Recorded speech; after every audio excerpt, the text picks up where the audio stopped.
किए जरा राजाराम स्टार्ट लगे हम करे पड़े और हम आराम से करी हैं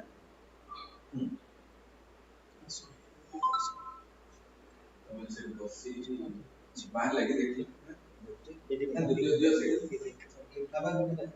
मास्टर स्टार्ट हो शेड्यूल कराया रेडी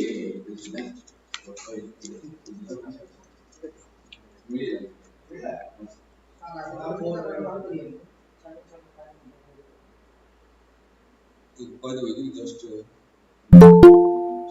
डाके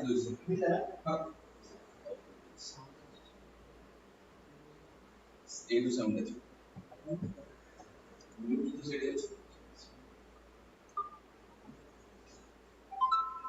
एडू की साउंड जो है तुम फोन करथि आसो बोली हो भाई रे ब्लूटूथ कनेक्ट कर दो आज रो देखो वो पास हो और साथ में तो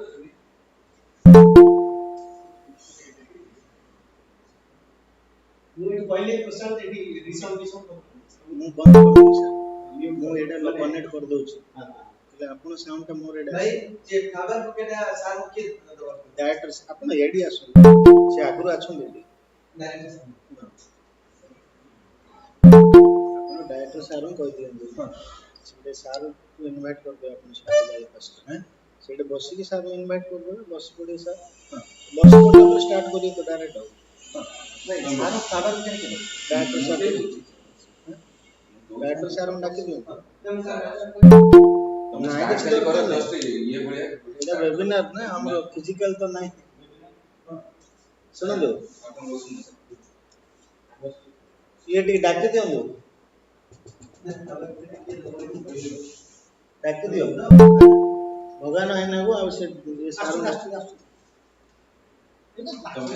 आपण बस की कैमरा ऑन करूँ जणा पड़ी यार ना लाइव स्टार्ट है सारे को सेट कर दे हां पेपर पढ़ले सारे को शेयर सुनाओ हेलो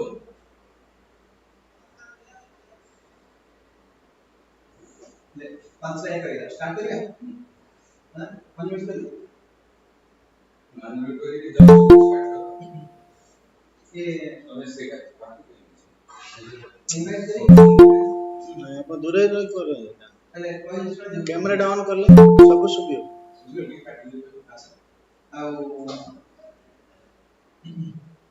अपन कैमरा डाउन करना है ये एटा रिव्यू लगे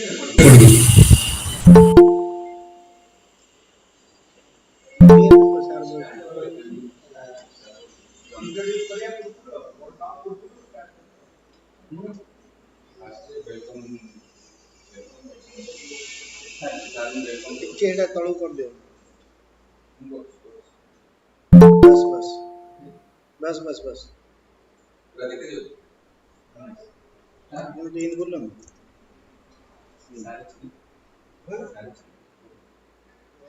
ओ ये स्टार्ट कर दे अनम्यूट करो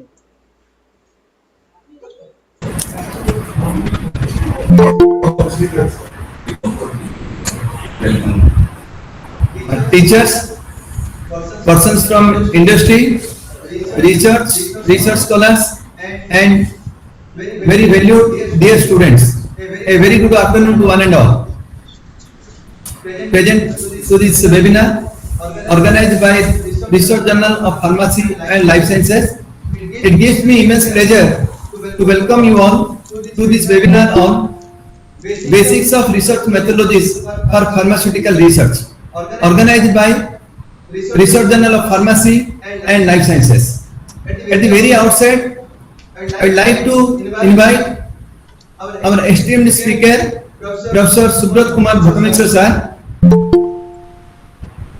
to this webinar. So I request sir, please.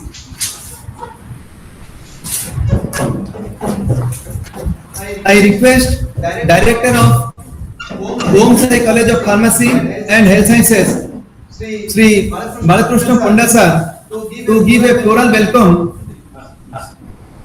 to give a floral welcome to our esteemed speaker, Professor Subrat Kumar Bhattamishra sir. And I invite Sri Balkrishna Ponda sir, Director, to come to the dais. Please, sir. Please.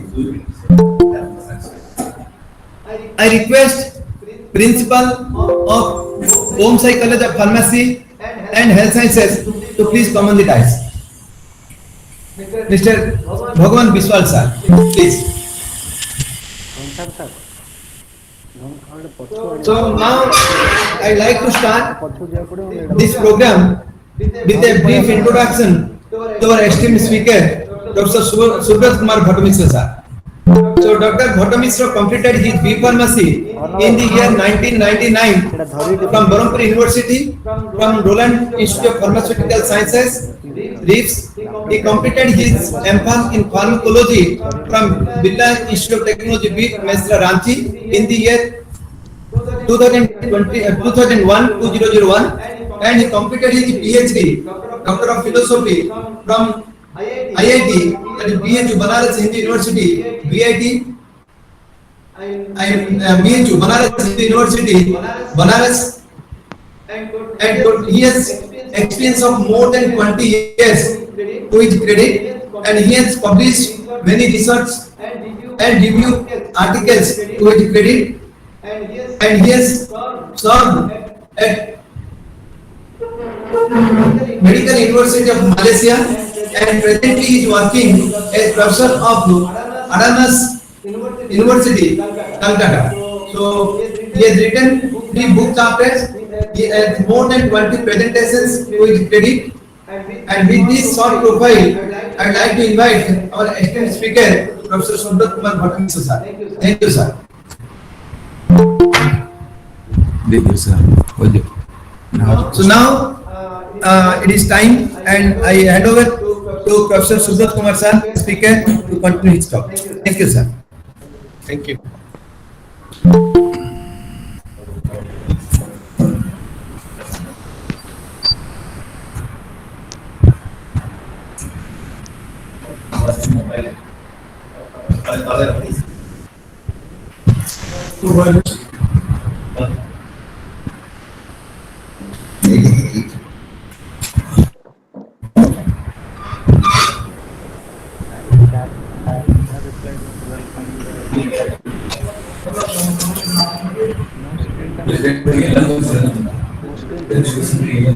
ସେଇଟା presentation selling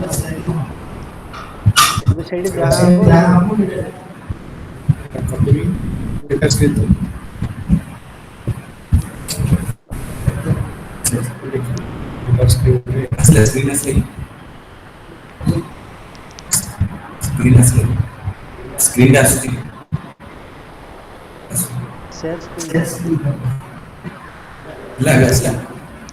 Screen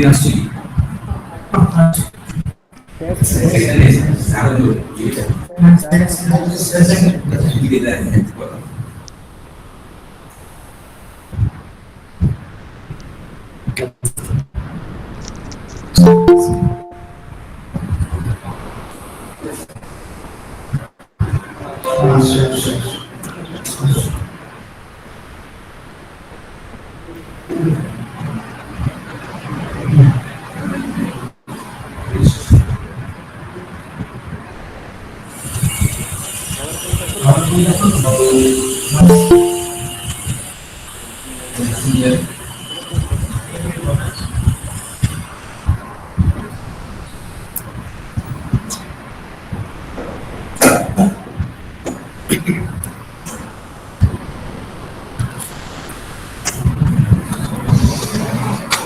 Good afternoon to all the participants, and I would like to thank Dr. Anjan and his team for inviting me to deliver this speech or the talk to the participants. So, since the journal is our research journal, so the topic is basics of research methodology in pharmaceutical research. And in this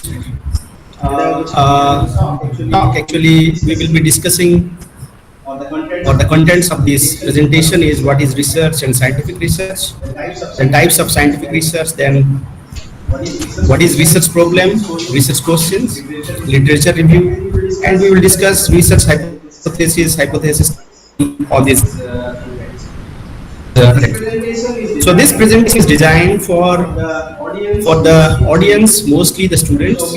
So we will be discussing about very basic information about the research and research methodology and how to conduct research.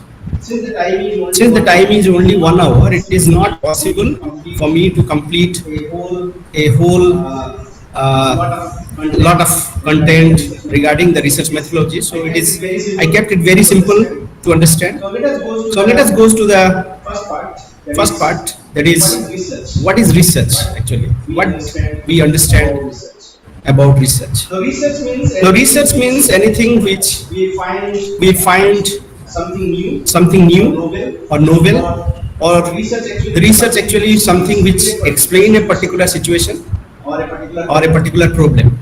Research can be of different types. Basically, we use as a scientific research. There are social research. You may be finding about the social research where the persons are being interviewed for different purposes or different experiences. So research is a very broad term.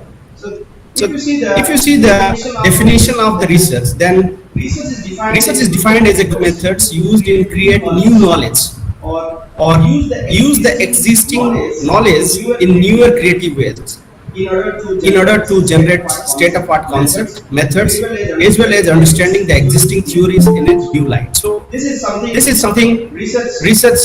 It is a very broad term, and we generally use it very commonly also. In different situations, we use the term research. But as a pharmaceutical scientist, we are mostly focused on scientific research. We are most focused on scientific research, where we should create or we should conduct our research in a very systematic and planned manner, and that is what the purpose is. So this is another definition from the UNESCO. The research, what is research? And as I told, we are dealing with scientific research. The scientific research is a very planned one and it is a systematic one. So if you see, the first part is like identify a research area, then design research study, carry out research, analyze the report, and then publish the research result. So what is scientific research? The scientific research, where research is conducted for the purpose of contributing towards science by the systematic collection, interpretation, and evaluation of data. And scientific research is the neutral, systematic, planned, and multi-step process that uses previously discovered facts to advance knowledge that doesn't exist in the literature. So scientific research is, we can say that, if you differentiate between research and scientific research, then research can be anything which is very broad and it is not specific to a particular area, whereas scientific research is very systematic, very planned, and it helps to generate data, and it helps to generate a new knowledge or a knowledge existing which is added to the existing knowledge. So with lot of literature reviews and lot of experiments, generally the scientific research is conducted. So scientific research can be of many types. So if you see here, the type of this is you read it, types of scientific research instead of type of research. So the types of scientific research, if you see, it can be of application oriented or it is having objectives. Now when we talk about applications, scientific research, it can be of two types: basic research or applied research. So all of you might have heard about the basic research or fundamental research. We can term as basic or fundamental research. So the purpose of doing basic or fundamental research is to understand a particular suppose I say, for example, if I conduct a basic research, fundamental research, to understand the mechanism of action of a particular drug. when I relate it to pharmaceuticals, I can say I want to understand the mechanism of a drug which is having a particular pharmacological activity. So here, the basic research or fundamental research is first to understand the mechanism of action, which is fundamental research. Now, what is the applied research then? Applied research is where we do research to use the particular product for the application purpose. Like for example, in pharmaceutical field, if I give example, where we can say that I have developed a nose to brain delivery. So we have developed a nose to brain delivery drug. Or suppose we have developed a formulation for a particular purpose. I developed a gas protective to prevent or sustain these. So these are all applied. So it is having applications to the industry, application to patients. Okay. So this between a basic research, a fundamental research, or applied research. Now, if we will classify the scientific research based on the objectives, then it is four types. It can be exploratory, it can be descriptive, it can be correlational, or it can be explanatory. So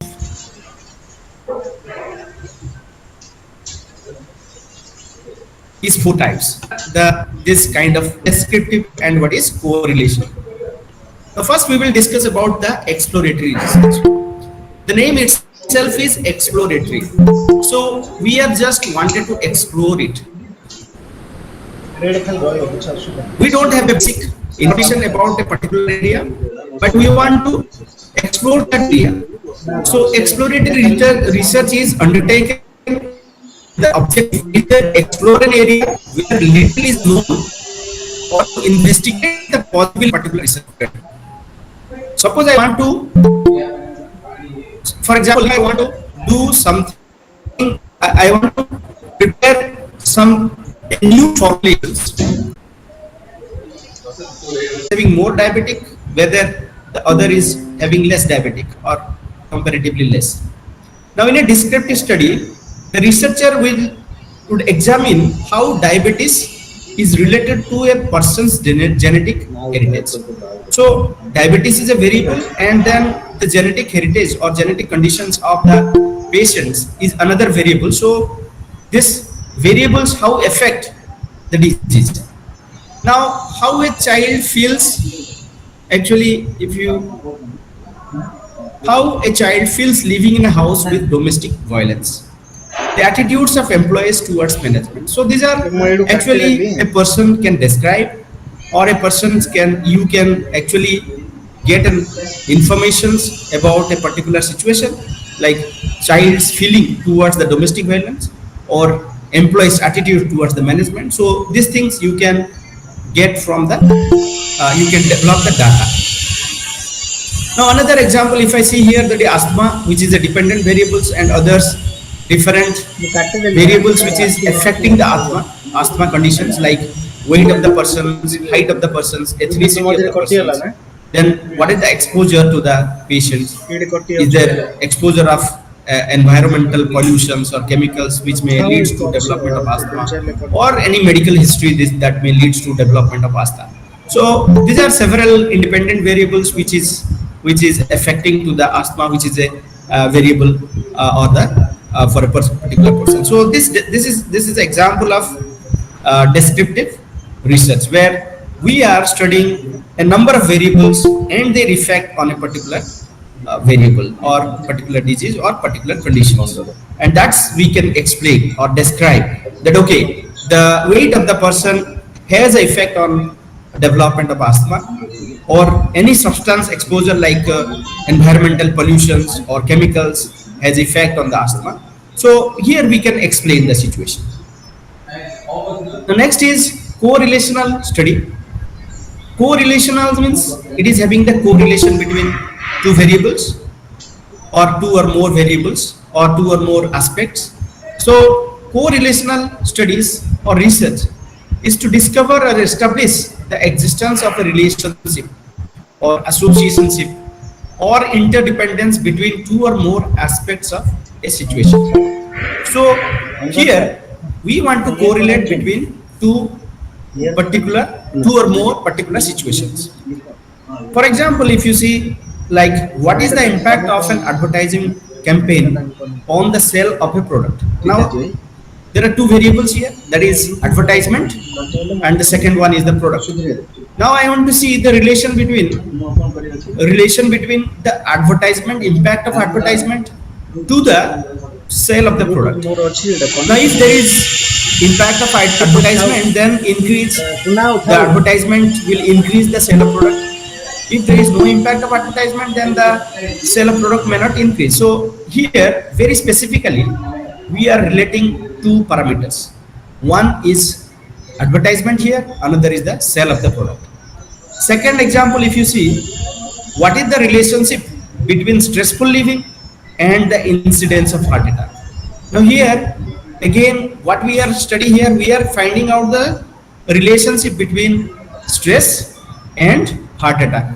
So there are two aspects or two situations or two parameters you can say, where we are relating one parameter with another parameter, like stressful living and the heart attack. So correlational research is very much practiced in our pharmaceutical research. If you see, like example, just a simple example, if I say like concentration of binder to the disintegration rate of tablet or dissolution rate of tablet. So if you increase the concentration of a binder, then what happens to the disintegration of the tablet or dissolution of the tablet, isn't it? So similarly, different concentrations or optimization process when we talk about, then on increasing the concentration of particular things, what happens to other parameters. So these are considered to be the correlational research, where we try to find a relationship between the variables or between the parameters. So this is one example where relationship between variables. If students missing the most classes get lower grades, the suggestion is that there is a causal relationship between attendance and overall performance. So here the relation between the classes in attendance and the performance, if you see, then students who are attending less number of classes, they get low grade in their academic performance. So this is type of study we generally call as correlational research. Next is explanatory research. Now this is much more systematic, much more informative. Explanatory research is much more informative.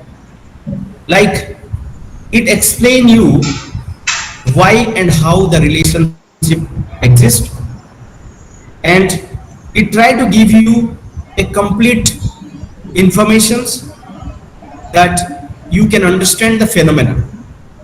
The informations which is very elaborate so that you can understand the phenomena. So if you see the example here, the research is, okay, we have seen there is a relation between stressful living and heart attack. Correlational study will just find out the data where we are looking at stressful living has an effect on heart attack or not. That is, if there is relation stressful living and heart attacks, then why the stressful living results heart attack? That will be studied very precisely and very elaborately, and that we can call as explanatory research. So this is explanatory, explaining the things, clarifying why and how the things is happening. Even you say for our pharmaceutical research, or as a pharmacologist, we say that okay, this particular drug is having effect on a particular disease. The drug is having an effect on particular disease. Now why that drug is having an effect on particular disease, or it can reduce the disease? Because there is a mechanism of action. So when we discuss about the mechanism of action, or when we explain the mechanism of action, then that will be considered to be explanatory studies. So if you study experimentally, if we conduct a research and we study experimentally the various mechanism of action of a drug for a particular disease, then that can be considered as a explanatory research. So explanatory research is a very in-depth analysis, and also it provides informations to you a very clearly and concisely about a particular thing. So these are the four objectives of research what we have discussed. I hope all of you might have understood that when we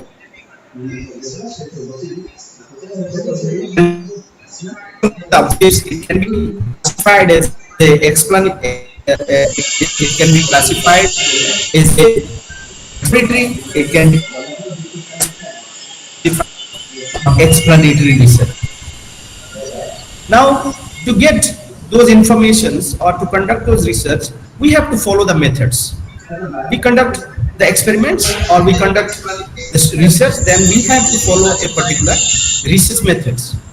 Now, when we talk about research methods, the research methods is of two types. Research methods broadly classified as qualitative research or quantitative research, or qualitative studies or quantitative studies. So this is the way how we collect the data. This is how we collect the data in an experiments or in a research. Now, what is the difference between the quantitative studies or research and the qualitative studies? Now, if you see here, quantitative, the difference between quantitative and qualitative, then you may see that quantitative is, since it is related to quantity, it is linked to the numbers, okay, and it is having very objective studies, it is generalizable and deductive. Whereas qualitative, we are not dealing with any numbers, we are dealing with words, we are dealing with the experiences, the explanations. So there is no number here, we are dealing with words, and it is subjective. Even you can based on a particular situation, a person's experience or feelings can be explained here. But here we are not dealing with numbers, so we are not dealing with the numerical data. Whereas in quantitative research, we are dealing with the numerical data. Okay, so that's it. The major difference between quantitative and qualitative research, or quantitative methods or qualitative research. And we will go in much detail about this qualitative and quantitative research. Now, first, let us discuss what is qualitative research or qualitative research methods. So, as I told that qualitative research methods, we do not deal with the numerical data. We don't deal with the numbers. So what we deal with, if you see here, the qualitative research, the researchers collect data on personal experiences, feelings or behaviors, and as well as the reasons behind them. So you might have seen a lot of interviews in the TV or panel discussions in the televisions. Probably all of you might have seen this in the news channels or any even scientific channels also. Then they explain their feelings or their experiences for a particular situation. Okay. Now, if someone is experienced, for example, I say that suppose I am taking a class to my students, and I want to know how was my teaching to the students. Then the students will explain the various feelings or experience what he has observed during my teaching. So here the person is actually dealing with the words, or the person is explaining you, narrating a situations, narrating his feelings. Okay, so here there is no place for the numerical data, and basically qualitative research helps to generate a hypothesis. It helps to generate a hypothesis. Means suppose I can show you some example here for qualitative research. So okay, now the qualitative research, if you see here, it is a method that enables non-numerical data collection through open-ended methods, and qualitative research is often used in fields such as social science, psychology, and other areas where it is useful to know the connection between what has occurred and why it has occurred. So this is qualitative research is mostly focused on the social science and psychology, because here the researcher wanted to understand the feelings of the person. Suppose I say, like, you want to understand the feelings of a woman who has been undergone the abuse in the household abuse, okay, or even a woman who has undergone the sexual abuse. Then the researcher will interview the particular persons with an open-ended questions. Remember, in the qualitative research, we ask questions which is open-ended. Open-ended means there are two types of questions we have actually: open-ended questions and closed-ended questions. Now, how you will differentiate open-ended questions and closed-ended questions? Like, suppose I ask a subject or a person's, can you please explain your experience in the classroom? Then that could be an open-ended questions where the persons can tell or talk more about the experience what he has undergone. So this is open-ended. Now suppose I will ask how many students are there in the class, then he will tell 50 students are there in the class. So this questions can be called as closed-ended questions, where you will get a definite data or definite information. But in open-ended questions, you will get an experience or feelings and a lot of informations. So basically, qualitative research or qualitative research methods generally include a lot of open-ended questions to understand the feelings or experience of the persons, and then they will try to correlate or they will try to understand why the situation has occurred and how could we can reduce those situations. All this can be considered under qualitative research. Now, what type of methods generally we use to collect the data? If you see here, since we are, or you can say this is a condition of experiments where you can get the data, then first of all you can go for one-to-one interview. You can ask questions, open-ended questions. You can write down or you can record with the permission of the persons to record the things so that you can later analyze. So you will ask some open-ended questions, and the persons to who you are interviewing, he will explain or he will try to narrate his situations, and that could be recorded, and then you can take out the data or important aspects, and then you can find a relationship. So this is one-to-one interview. Next is focus group interview, where you will get a group of people. You can get a group of people and ask open-ended questions to them, and then you can find out the information from a group of people. So exactly this will give you a lot of informations, because you will be having a lot of participants there. In focus group interview will be having number of participants. Then ethnographic research means you can go to the various locations, or you can understand what is the effect or the purpose, the behavior of the persons in different locations of the world or global. Then case study research, you can understand various case studies. Okay, even one case studies like effect of drug particular persons, then what effect has been developed in that patients, that can be narrated.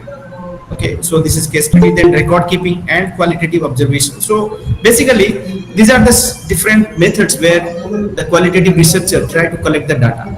And most importantly, in this out of this different methods, the qualitative researchers, they collect data mostly through one-to-one interview or focus groups or case study research.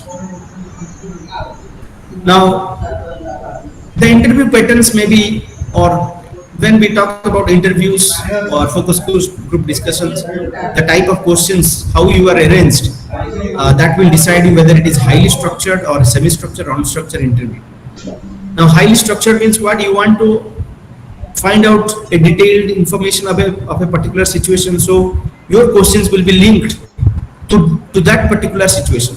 Suppose I say a police investigation is going on, and the police is wanted to ask they wanted to ask the a accidental situation where there is an accident. So what they do, what they do actually, they ask the questions related to the accident to the different persons.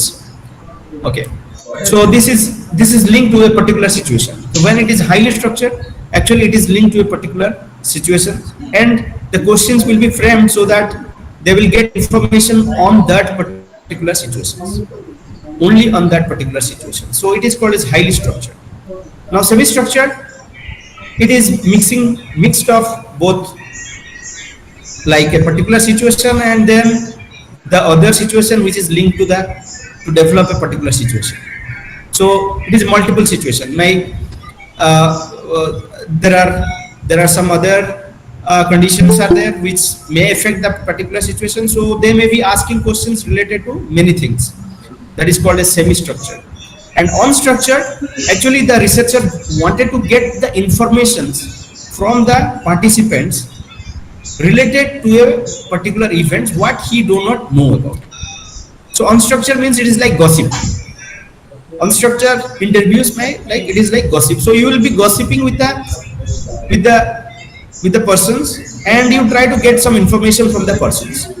So you do not know the particular situations. In highly structured and semi-structured, you know a particular situation, and you are asking the questions related to that particular situation.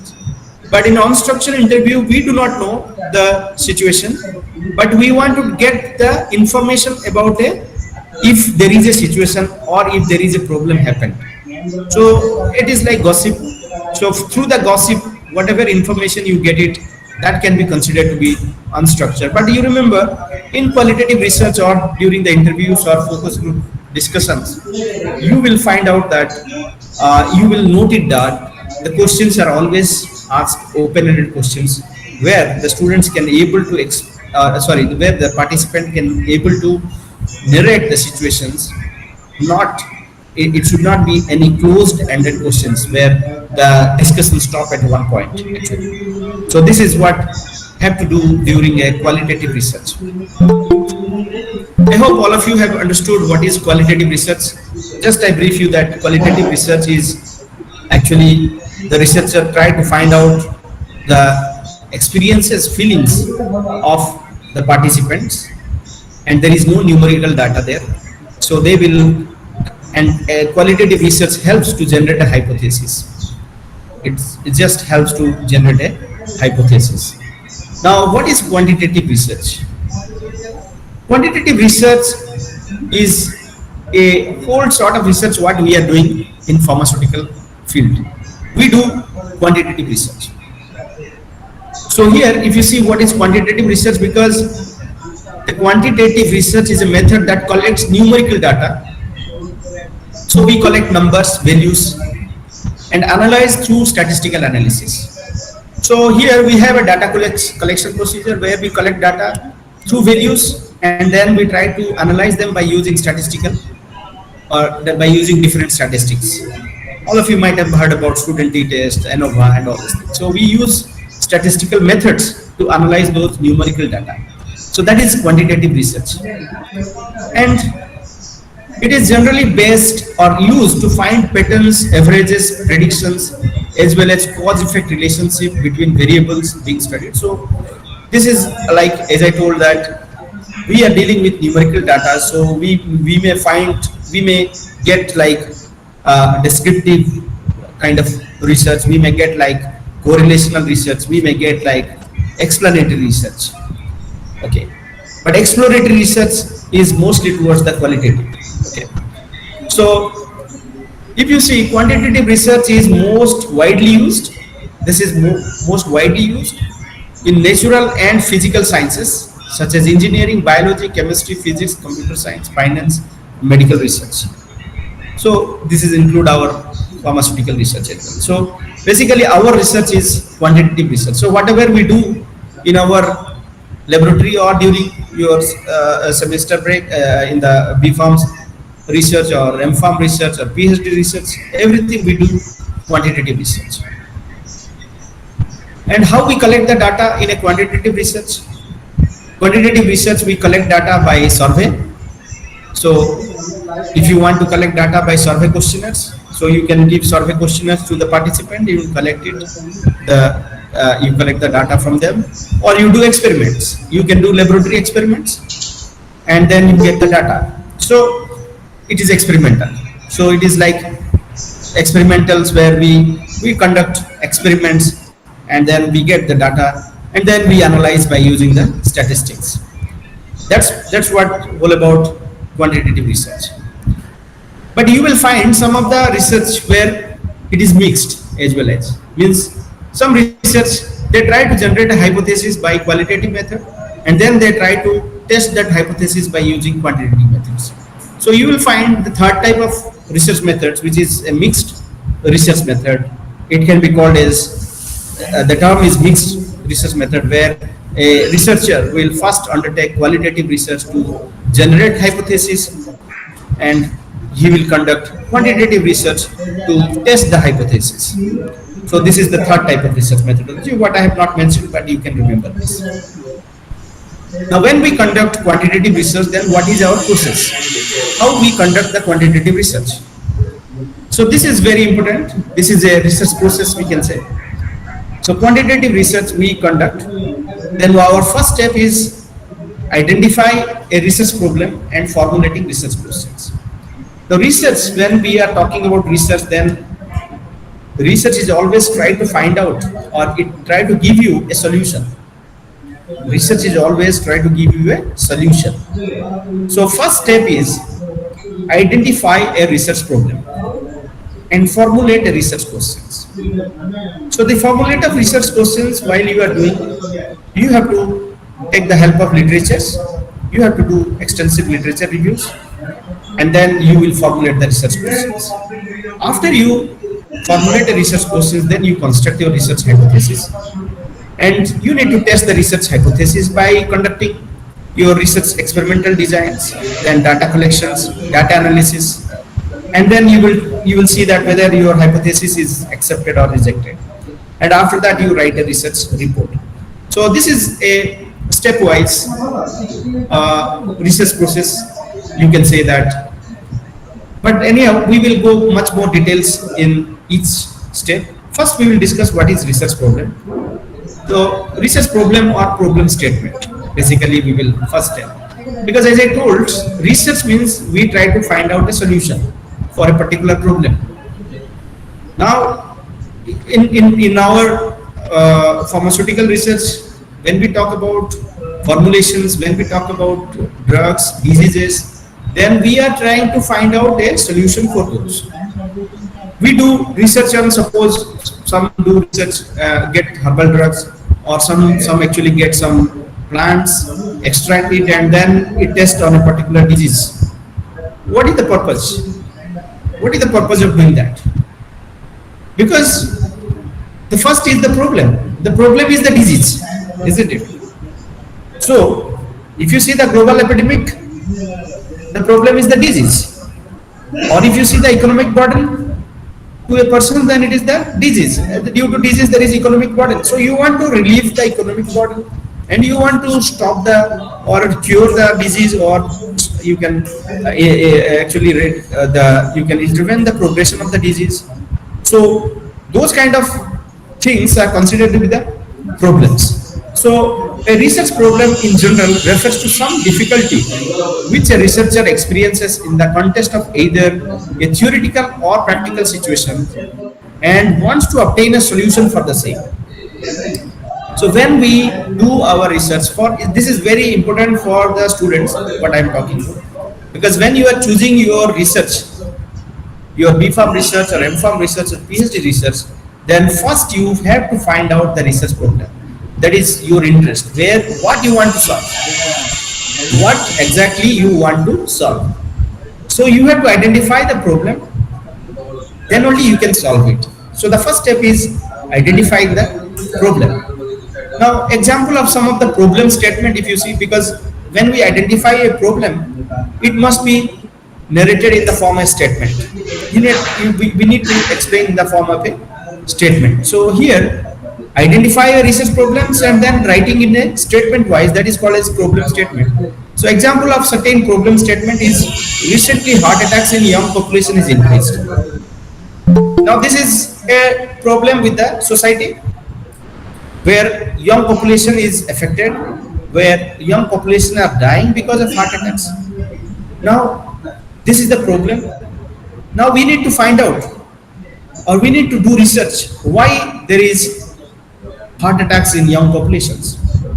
So that I will talk you about what is research questions. So first of all, let us discuss what is research statement, problem statement. So problem statement is like recently heart attacks in young population has increased. Type 2 diabetes mellitus is one of the rapidly growing non-communicable disease in India. Chronic aspirin use results gastric ulceration in patients. So these are certain problems what we actually, this is example, what I am giving you an example. Generally we get it as a pharmaceutical researcher or a medical researcher, we generally find this. Now, after identifying the research problem and writing in a problem statement, the next step is you need to do literature review. Here the problem was recently heart attacks in young populations increased, or type 2 diabetes mellitus is one of the rapidly growing non-communicable disease. Now, what you should, when you find a research problem, now you should find the literature related to this particular problem. Now, you need to find out, so if you see here, literature review is the backbone of the research, as you will be getting the past and present information related to your research area. So whenever we are talking about a problem, there must be some research has been done, or there must be some information has been done, is already there. So you should not proceed without understanding those published literatures or without understanding this literature which is already there. So when you have identified your problem, research problem, then you need to search literature to relate it to that problem and find out what has been already done. Whether the things has been, or whether any correlations has been already exist, or whether any explanation has been already done on that particular area. And when you do a literature review, that helps you to get a lot of information related to your problem, and that helps you to refine or to design your research questions. Because when I talk about the problem, it is very broad. If you see here, heart attacks in young population is increased, this is very broad.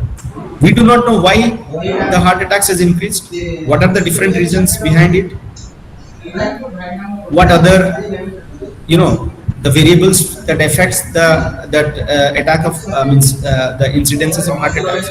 So we do not know. This is very broad. Now we need to conceptualize those problems or research problem into a very specific research questions. Very specific research questions. So to design the research questions, you need to go through the literatures and find out the various informations related to your research problems. So all of you know how to get the literatures by using various online platforms, and then using various resources like journals, books, case studies, clinical trial reports, patents, all these things. So you will have to find out the literatures by using all these informations. After you have enough literature, because this is your backbone to design your research and to go forward in a particular or in a successful direction. If you don't do enough literature review, then your process of research may be faulty. You may not get the result what you should get, or what you intend to get. So this is very important part. Now after you had a literature review, extensive literature review related to your research problem, now you are going to design the research questions. The next step is to design the research questions, and research questions should be very specific. Formulating research question is most important part of research here again, because research problem we have seen is a very broad.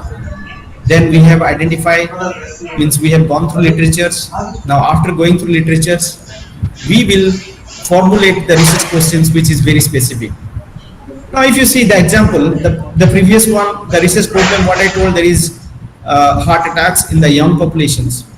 Now after going through the literatures, after going through the literature review, I may frame the research questions where I can write like, is there a relationship between stress and heart attack in young people? Young people? Can stress reduction reduces the incidence of heart attack? So this is my very specific research questions. Now with this, what I want to study, what should be my research? I must focus on stress and heart attack. I must first find out the relations, whether stress has any relation with the heart attack. If there is a relations between stress and heart attack, then how it will be, and can stress reduction reduces the incidence. So suppose I intervene the young populations with stress reduction techniques, then can we reduce the heart attack? So now you will do research on this particular area where you are focused on stress and heart attack. Okay, so this is how we can frame the research question. Similarly, the second one I have given you, that type 2 diabetes mellitus is increased recently and it is a problem with India. Now I want to study whether exercise reduces the onset or progression of type 2 diabetes. So now here my question is very specific. Can exercise, regular exercise, reduces the onset or progression of type 2 diabetes mellitus? Similarly, the third problem was chronic use of aspirin tablets causes gastric ulceration. So my questions will, if I prepare a gastroprotective aspirin tablets, can it reduce the gastric? So suppose here I write down, can gastroprotective aspirin tablets reduce the incidence of gastric ulceration? So here my purpose here very specific, that is I have to prepare a gastroprotective aspirin and see that whether there is gastric ulceration or not. So after research problems, these research questions will be very specific, and based on research questions actually your hypothesis will be designed. This is linked to your hypothesis, research hypothesis. Now all of you know what is hypothesis. Hypothesis is considered to be an assumption. Whenever we are talking about hypothesis, it is an assumption. It is not yet tested. It is not yet tested, or it is not yet reported. Okay. So what is the definition of research hypothesis? If you see, research hypothesis is a predictive statement capable of being tested by scientific methods that relates an independent variable to some dependent variables. Okay. Now here, research hypothesis is a assumption. We assume something, but it is not been tested. Okay. So it is a predictive statement. So example of research hypothesis, if you see that we assume, example here, if you see the hypothesis can be, we assume that there is a relationship between stress and heart attack. But there is two things.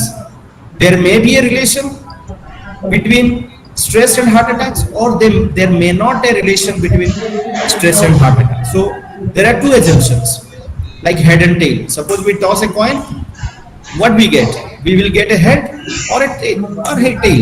Okay. So here also it will be having always two possibility. Research hypothesis is always having two possibility. So first is it is there or it is not there.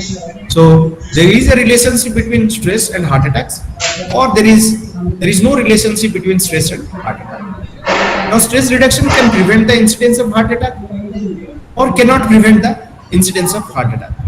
Similarly, regular exercise for 30 minutes can prevent the onset of type 2 diabetes or cannot prevent the onset of diabetes. So here the research hypothesis, what the assumptions or what the predictions we are doing, that has been listed here.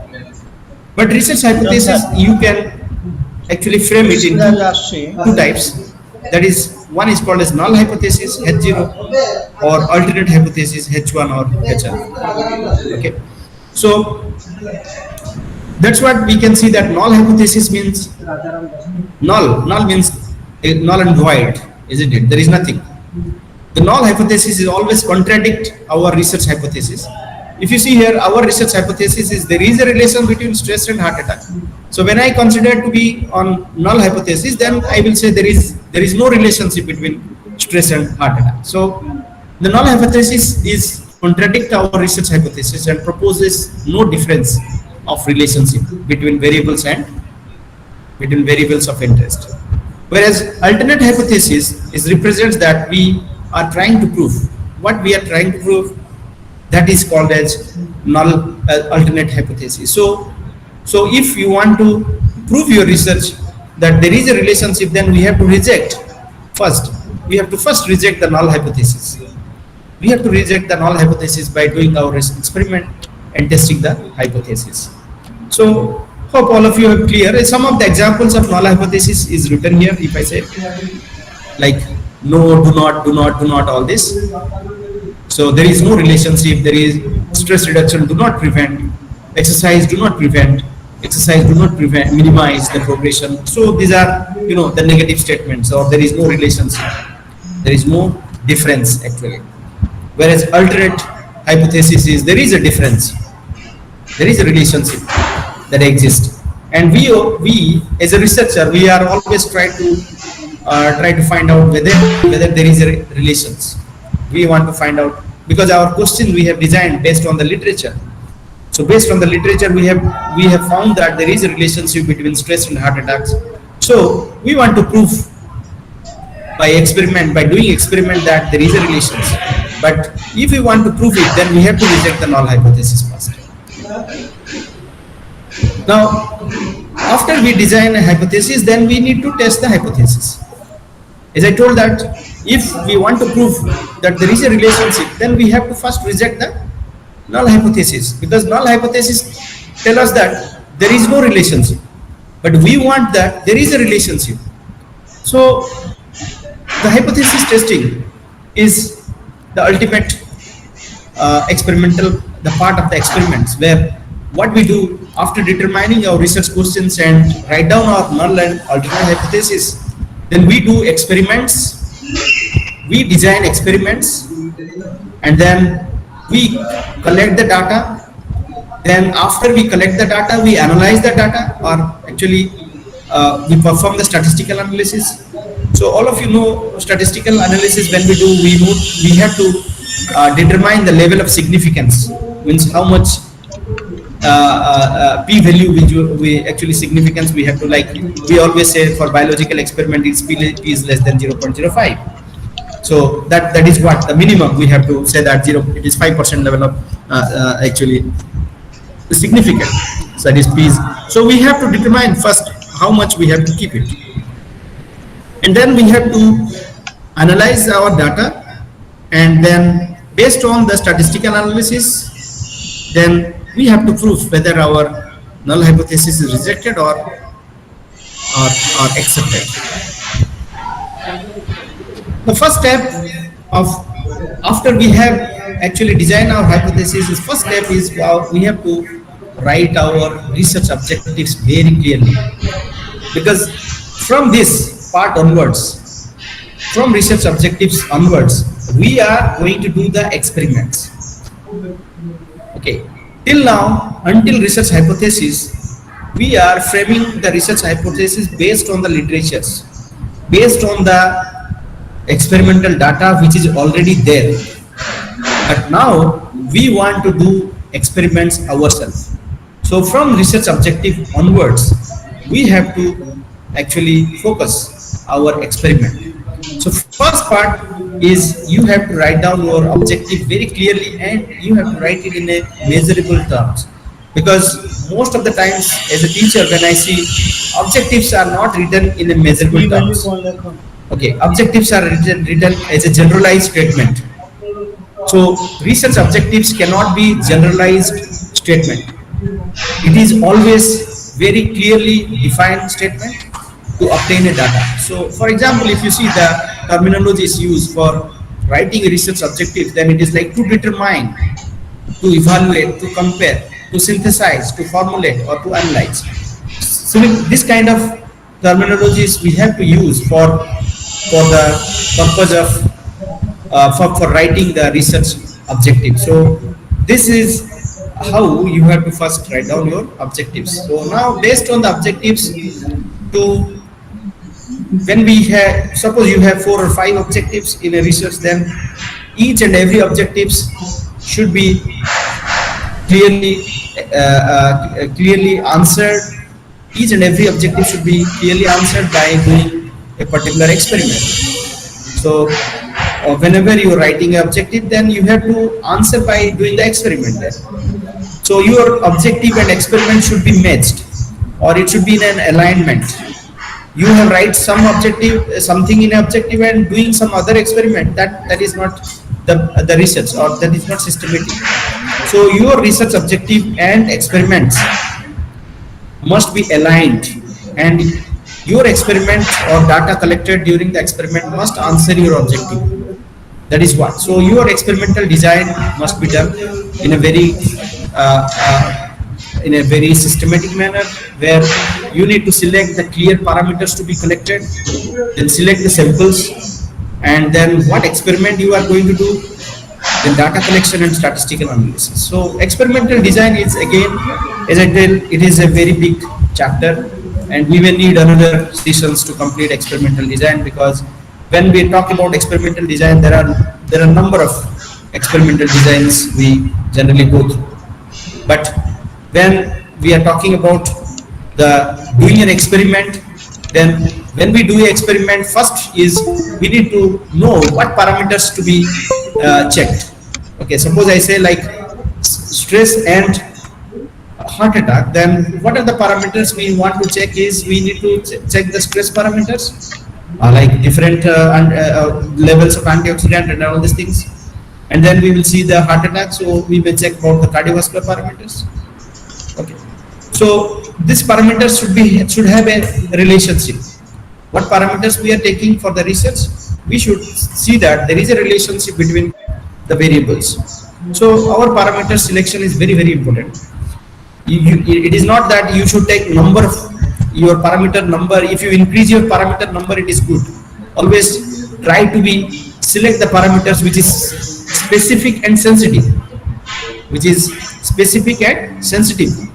so those parameters is important.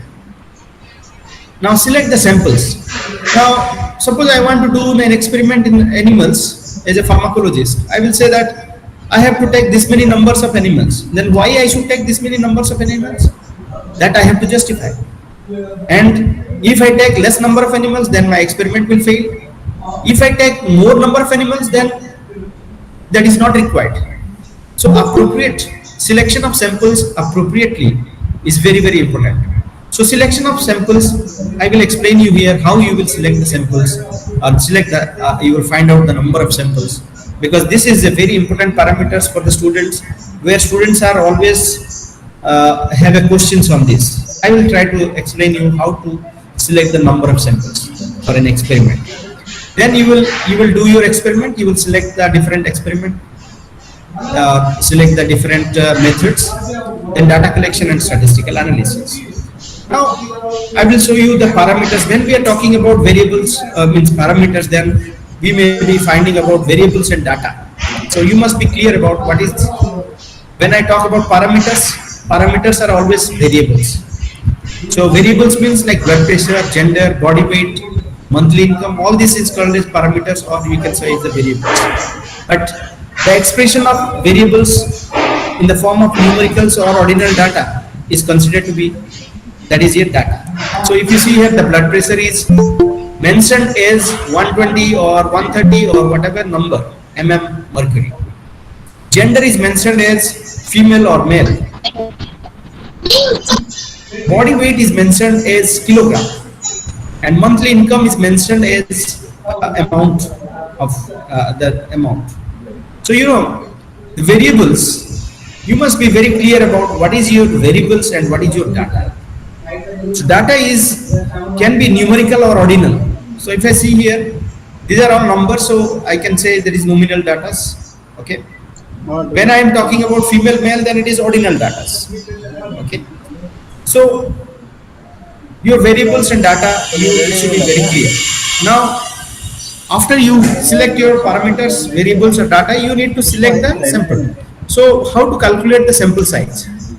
This is a very important concept in statistics, because biostatistics itself discussing about various statistical parameters or various statistical methods, actually it will take another another two or three lectures.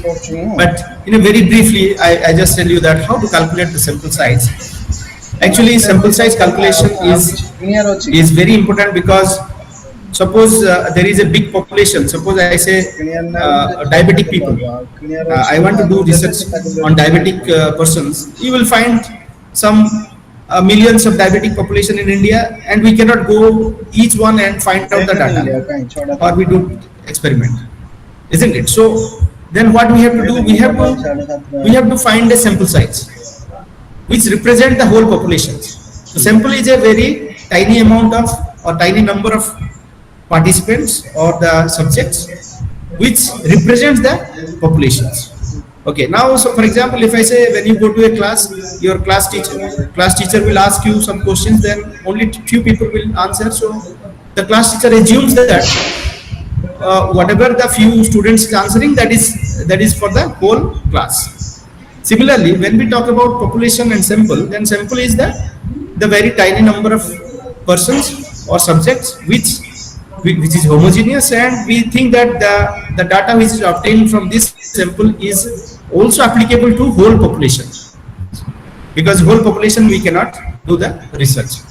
Now this collection of sample, you should know how much sample or how much number of persons or how much number of animals to be used for the experiment based on the various parameters, so that your experiment do not fail.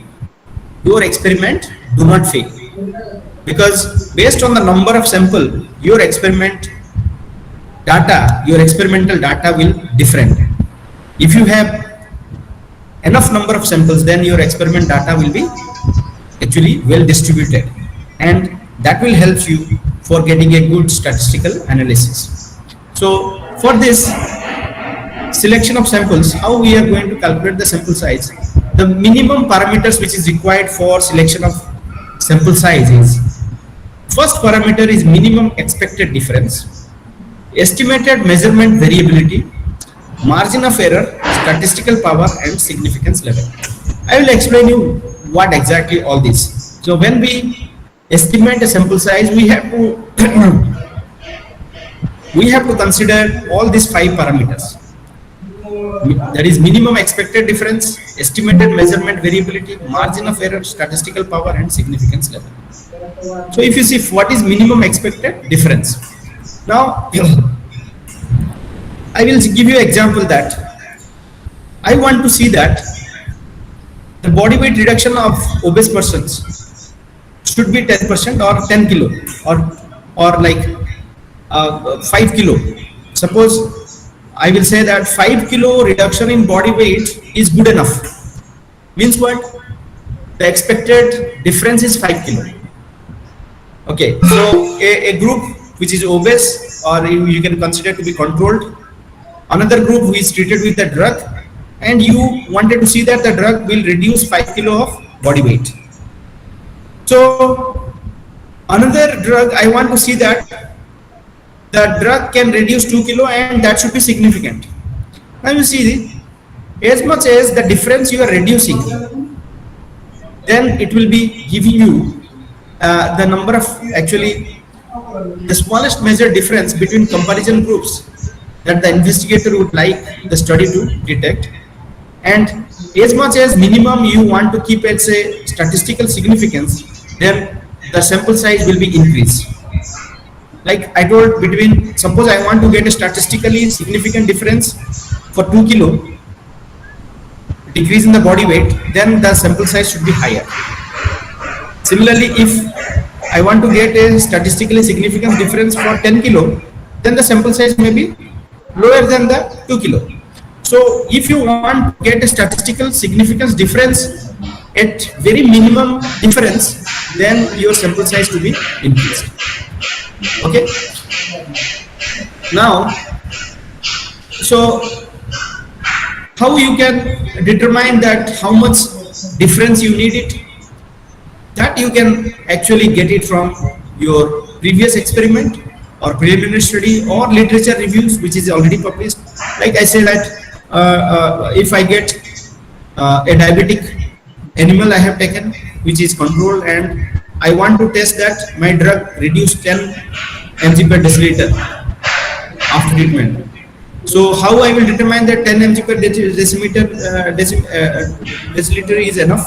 Because the drug which is I am doing on that, it will having a prior experience that the drug can reduce only 10 milligram per deciliter. So to get an expected difference, you have to search the literature and you have to see what the results already been published, if it is related to that particular drug or to that particular experiment. So based on that, you will define that, okay, this much difference is good enough to get a statistical difference. So accordingly, your sample size will be calculated. Now next is the standard deviation. So previously reported experiments might have, you have to refer that standard deviation of such experiments, how much standard deviation generally they get it. Suppose I say a diabetic animal, then of a particular model, suppose I say diabetic animal of a model which is induced by streptozotocin, suppose, then you may find that the control group, in a several literature, you may find there are hundreds of literature published that diabetes mellitus using streptozotocin as an animal model. Then you will have a lot of data that, okay, this model is giving this much standard deviation. So based on that published literature or the information, you will keep that, okay, this much standard deviation we are getting, and this standard deviation is equal for both the groups, that is the control group as well as the test group. So you will find out the standard deviations already which is published in different literature or different experiments, and that standard deviation you can consider it. Now next is the margin of error. There are, for all experiments we will have two types of error. We generally get two types of error. So one is, that is type 1 error and type 2 error. So to lower margin of error requires a larger sample size. Okay. But we keep the errors and type 1 error and type 2 error almost constant for all the experiments. So we will tell you, I will tell you how much a constant we have to keep. For example, if I say the type 1 error, it is generally expressed as alpha value, and type 1 error is considered to be the false positive.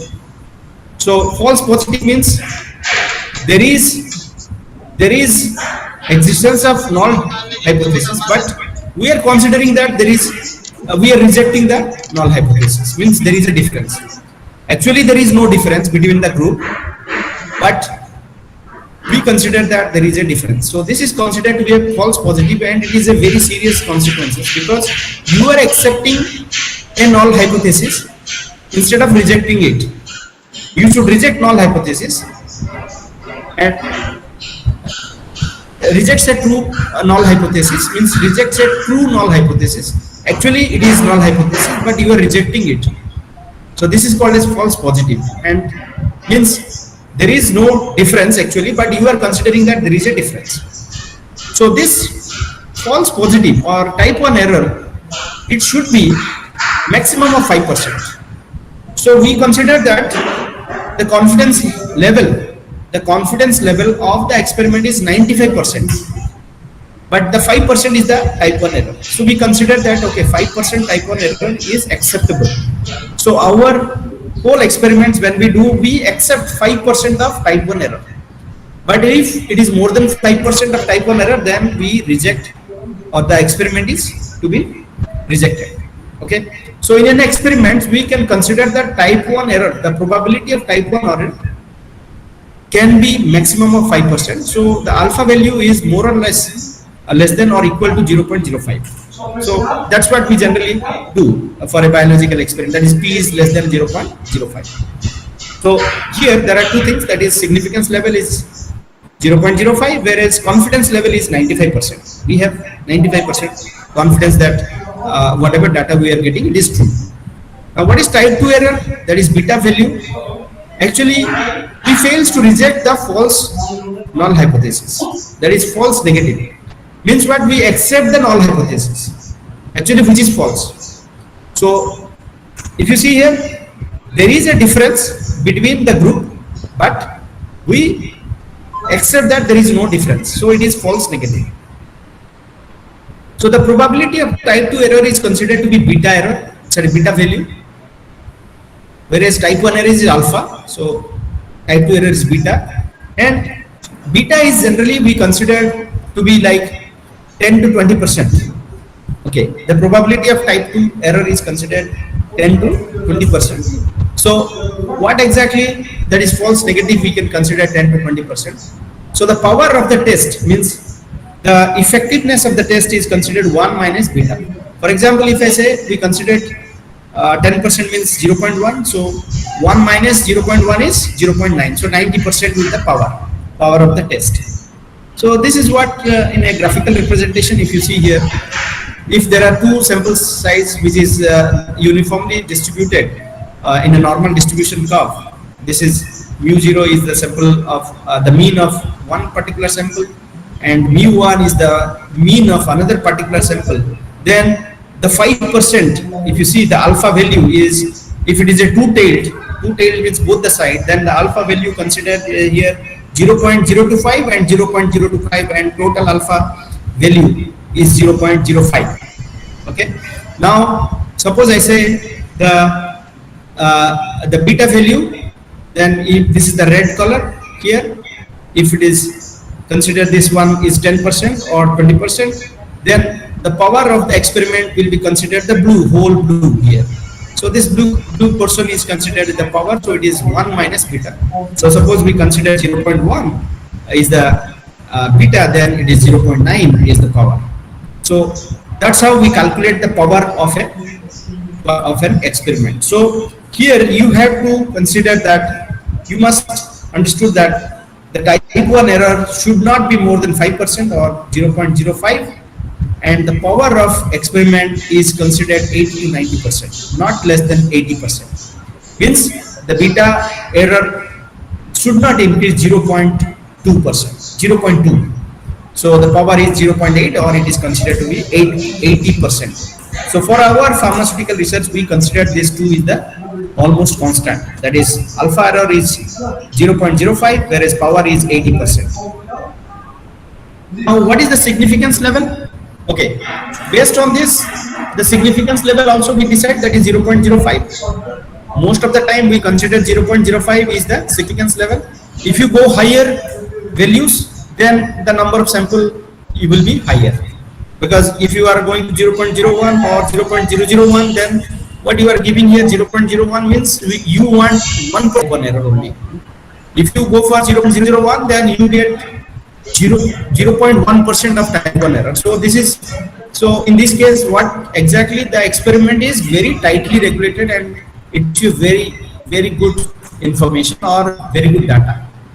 Okay, so significance level, for example, we just keep it 0.05. Now suppose we want to compare two groups with their means, like blood glucose of control and blood glucose of the test, where the control blood glucose is, suppose I say 200 milligram per deciliter, and the mean of test blood glucose is 120 milligram per deciliter. Then we are comparing two means here, averages. So suppose I want to compare two means of the treatment groups, then I am going to use this formula, that is the N. N is the number of samples required for each group is 2 multiply with the standard deviation square, multiply with the magic number, and divided by the minimum expected difference. So suppose this is standard deviations, this is magic number which is already there.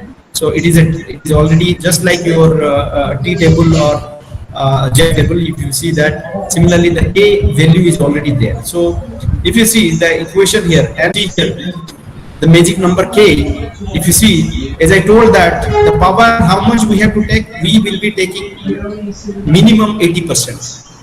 Okay, not less than 80%. We don't consider 70% for our pharmaceutical research. So power means 80% of data is beta error free. Beta error is only 20%, and 80% data is free from beta error. Next, the significance level, how much we take? The alpha error, we take only 5% maximum. That is 0.05. So I have taken significance level 0.05 and power I have taken 80%, then the magic number is 7.8. Now we will use this magic number in our equations. If you see the example here, one example I have given, 12 mm mercury, and the power is 80% and significance level is 0.05, then the K value is 7.8. Now we will put the value that from the preliminary data what we have get is the minimum difference is 10 mm Hg, we want to get, and the SD is 12 mm. So you just put the value here to multiply with the standard deviation, that is 12 square into the K value 7.8, and the minimum difference how much it is 10 to the square, so the total value is 22.5. So suppose we want to get a statistical significant difference at the minimum difference of 10 mm Hg mercury, then we have to take 23 subject in each group.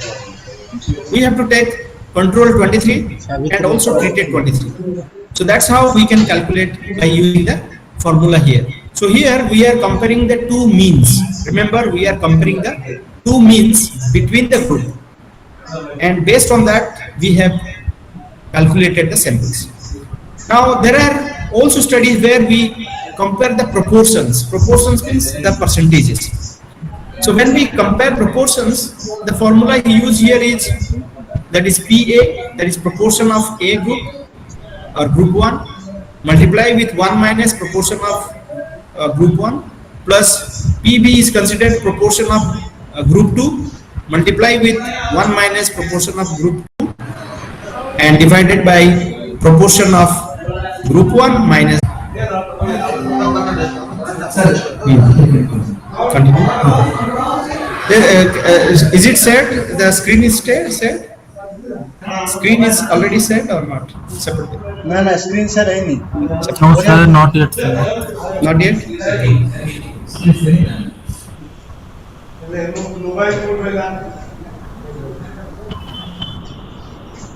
आउथरे share करी start करिया कोन दो बनोई. आउथरे share करी start करिया. फालतूर छोड़ वाला मान चल कल बंद कर बाना सामने लेट करते पाठ पढ़े बिल्कुल अंजन साहब 10 मिनट लेट कर ले ये.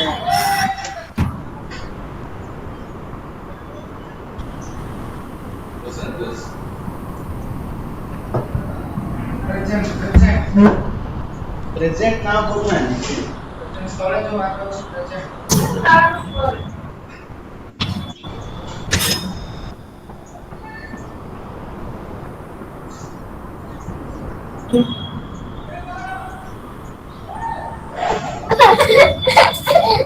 बाबा पेन दियो. हाँ उठो, पेन दे बाबा, पेन दियो. इधर नहीं पेन नहीं हटा नहीं इधर टिप टिप पूछी.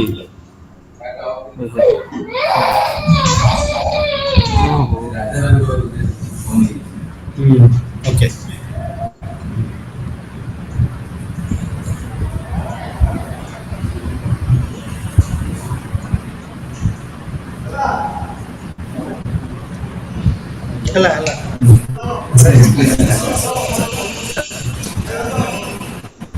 Okay, sorry, it was disconnected. Now can you see the slide? Yes sir. Okay, thank you. So I think did you get this point?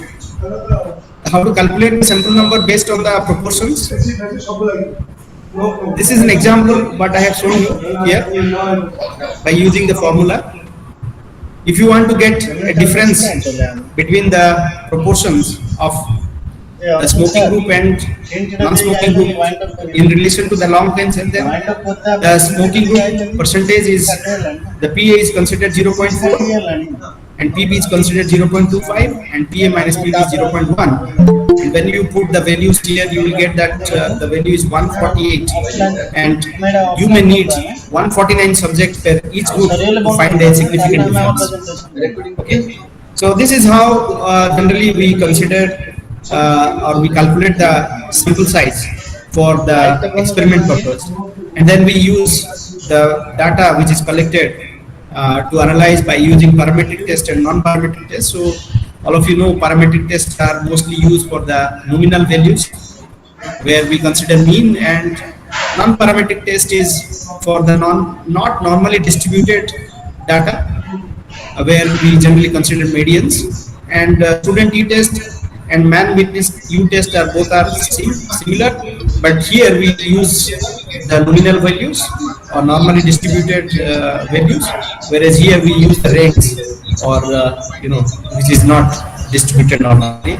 Paired t-test is also equivalent to Wilcoxon's, and one-way ANOVA we use in parametric, whereas Cruz-Wallace we use in the non-parametric test. So the summary of this presentation, if you see what we do in a research, scientific research is, first of all, we identify the research problems and write down our problem statement. Then we review literature on that particular problems and find out the literatures relating to the problems. Then we design our research questions, then research hypothesis and objectives, and then we design the study, then sample size determined, and then we collect the data and analyze the data, and then we write the report.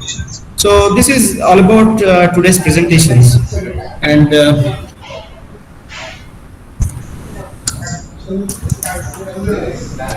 okay, there are few questions here I got from Rajaram Das. What is the difference between observational study and research?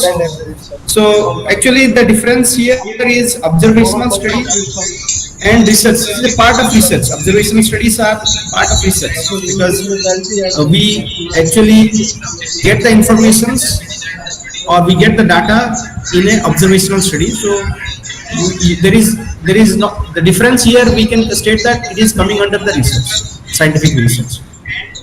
Raja, did you find it? Yes, sir. Yes, sir. Thank you, sir. Yeah. What is p-value and how can we determine in this value within the range? P-value is the actually when we talk about the probability of getting a error, that will be considered as a p-value, and we generally represent this p-value to the type 1 error basically. Okay, the probability of type 1 error, and we always try that the probability of type 1 error should be less than 0.05. Then only we will get a statistical significant difference. Otherwise, we will not get a statistical significant difference. This is from the Kusi Goel. What is p-value and how can we determine in this value within the range? So I don't understand what is the second question. How can we determine in this value? Okay, how can we determine the p-value actually for different tests? Like student test, suppose I say you can find it by using the t-table. Okay, the value, and then based on the t-table value, it is given that okay, it is p is more than 0.05 or it is p is less than 0.05. Okay, the probability is, you understand that probability p-value is the probability of type 1 error. That's all. Kusi Goel, are you able to understand? Ajay Kumar Mahapatra. Okay, I think I got these two questions from the participant. Any other questions? What do you want to discuss? Chat box se dekhi da kon. Do you have any questions?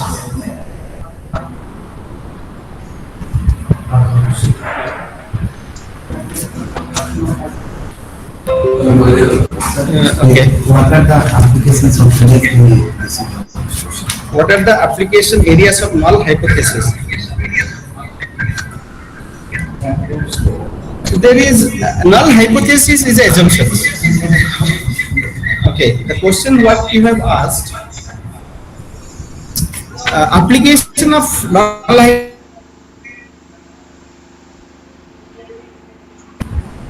And when we hypothesis, as I told, hypothesis is assumption, so there is always two. When we toss a coin, there is two possibility. We will get head or tail, isn't it? So similarly, the hypothesis, there is always two assumptions. We may get or we may not get. So there is a difference or there is no difference. So when there is no difference, that assumption is considered to be the null hypothesis. Okay.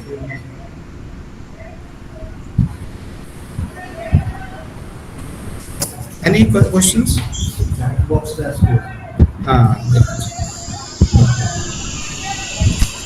box.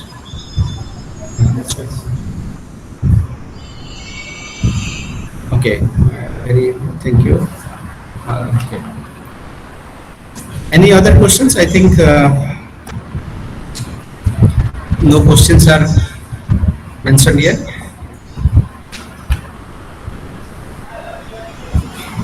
Okay, so thank you so much for listening. Actually, I exceed the time almost half an hour because this is not a very small one. Actually, it is very this. Although I have presented it very briefly, but it is quite a big chapter or big topic actually. Thank you so much, student, the participants. Thank you so much for participant.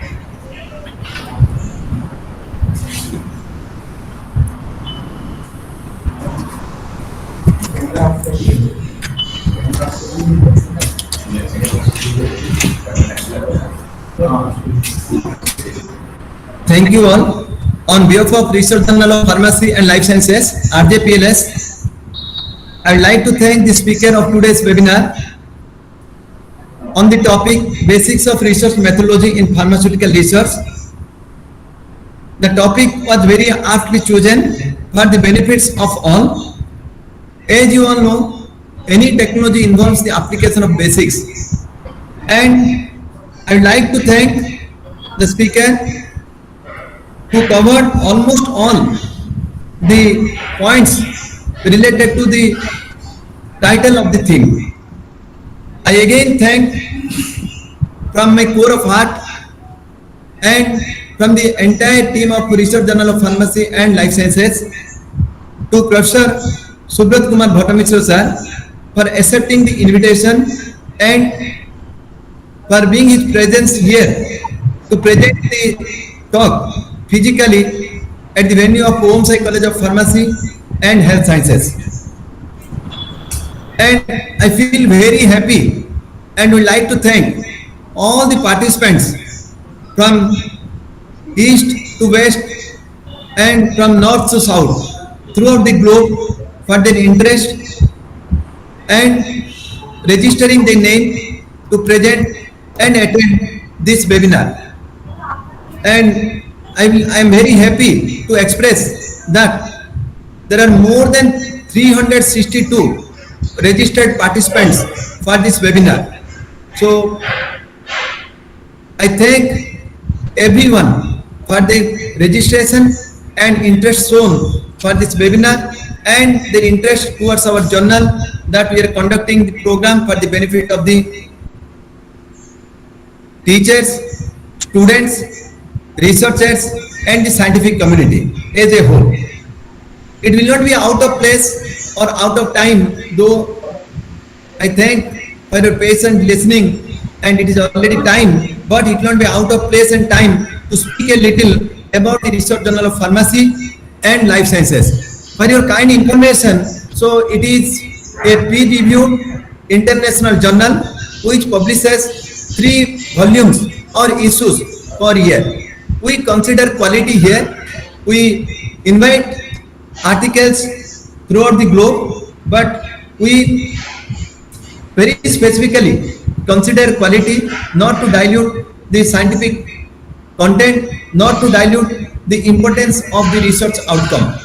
So it is very particular about quality. We invite articles, research or review or short communications to publish under RJPLS.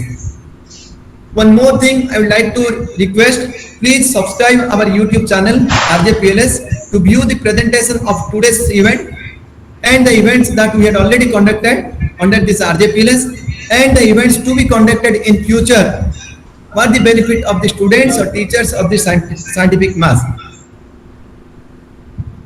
Now it is time to felicitate our esteemed speaker of today's webinar, Professor Subrat Kumar Bhattamishra sir. To felicitate, I would like to invite Professor Ghamshyam Panigrahi, Chief Editorial Manager of RJPLS, Professor Prashant Kumar Chaudhary, Executive Editor of Research Journal Pharmacy and Life Sciences, Professor Sudhir Kumar Sahu, statistical expert of RJPLS, Dr. Gaurisham Pasa, statistical expert of RJPLS, and Principal, Home Psychology of Pharmacy and Health Sciences, Sri Bhagwan Biswal sir, to join with us to felicitate our esteemed speaker. So please sir, please join with us to felicitate.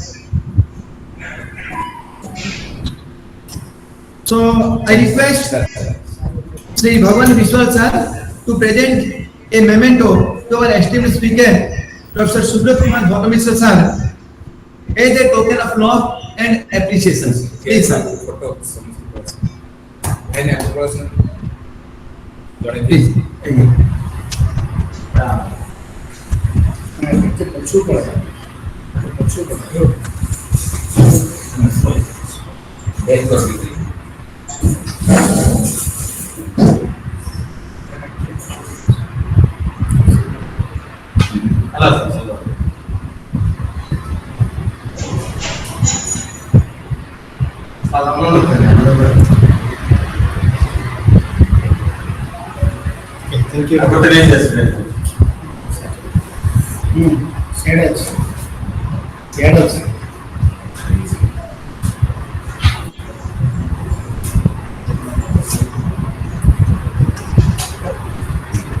I request Professor Sudhir Kumar Sahu, my elder brother, to present a certificate as appreciation to our esteemed speaker, Professor Subrat Kumar Bhattamisra.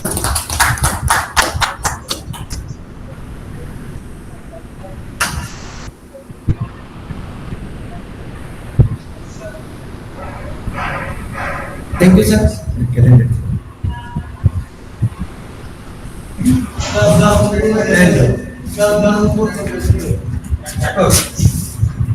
On behalf of RJPLS, we publish each year, we publish calendar for the year, and for this 2022, this is our calendar as our happiness, we present to the esteemed speaker. Thank you, sir, for accepting.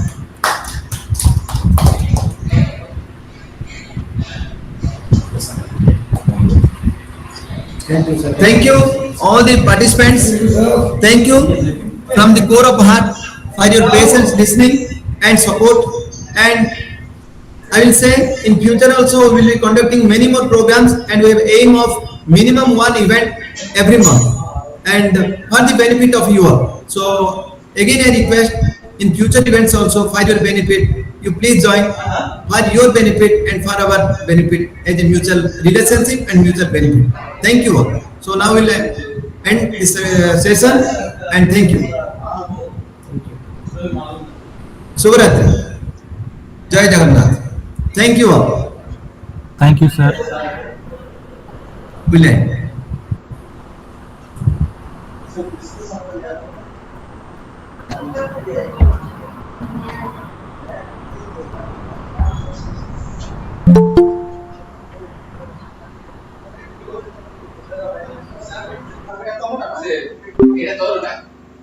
না না এটা অঞ্জন হয় বন্ধ করে দাও live চলছে না